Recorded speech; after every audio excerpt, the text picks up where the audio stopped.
อันนี้ถือว่าอาการคนเป็นรอยเนาะก็ถือว่าได้พึกในการอ่านเนาะถือว่าการย่างไปเทื่อละน้อยเนาะอันนี้ก็เป็นวิธีการหนึ่งยาผ้ากิ ถื น อ หมู ว่า เล่นวาก็ได้นี่ถือว่าชมเชยเนาะ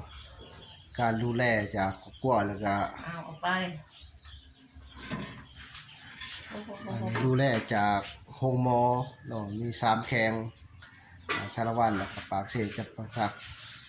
เนาะแล้วก็เวียงจันทน์ทั้งว่า10เตียนแล้วก็ยาพื้นเมืองนี่หลายพยาแล้วก็หลายพื้นหมอ กระชุดเถื่อนบินมัน อันนี้เป็นการพึกหรือว่าการแอบ คุณน้าหมูเหม็นจุ๊บเลย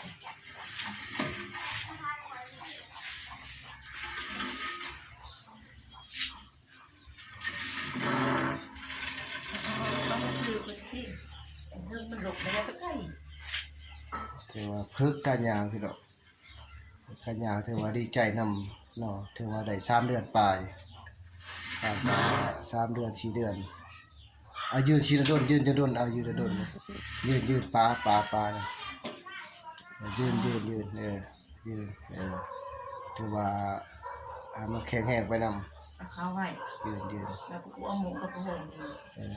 หมูครับเชะ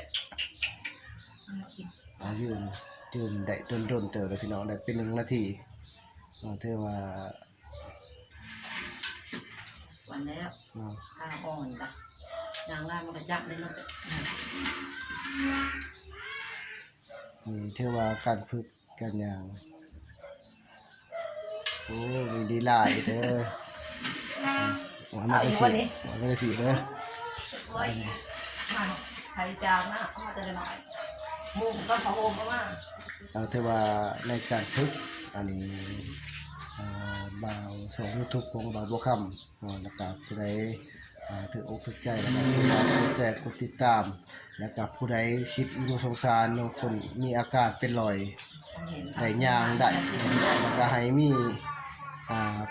คอมเมนต์แล้วก็กดไลค์กดติดตามให้ช่อง YouTube บ่าวบัวคำเนาะเอายืนทีดนๆเด้อค่อยๆฝึกไปหัวเราจนหัวฉะถือว่าอันนี้ก็ดีไปเถอะหน่อยพี่น้อง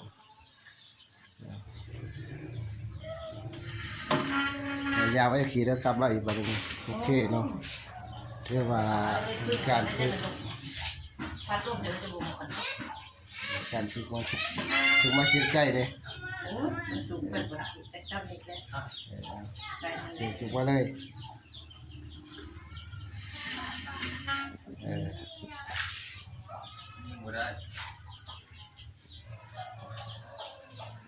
อาจารย์แลขอ